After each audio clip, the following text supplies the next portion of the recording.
আসসালামু আলাইকুম সবাইকে। আশা করি আপনারা সবাই ভালো আছেন। আপনারা রিসেন্টলি দেখেছেন যে একটা আনফরচুনেটলি আমাদের 5ই আগস্টের পর দেশে চলছে পালাবদলের হাওয়া। আর কোটা আন্দোলনের ইস্যুতে কোনো কথা না বলাই অনেক সমালোচনার মুখে পড়তে হয়েছে সাকিবকে।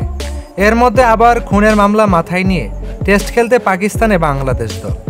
2 ম্যাচে টেস্ট সিরিজ খেলতে বাংলাদেশের সাথে আছেন সাকিব আল হাসানও।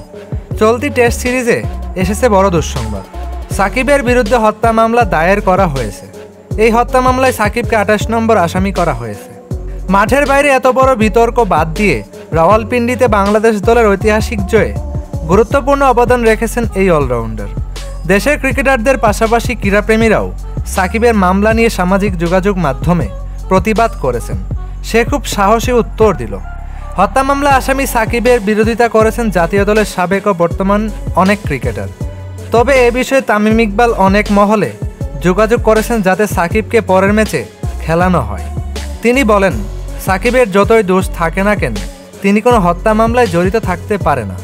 তো ভাই ও বন্ধুরা, সাকিবের কাছে এই বিষয়টি আপনাদের কাছে কি মনে হয় তা অবশ্যই কমেন্টে জানাবেন।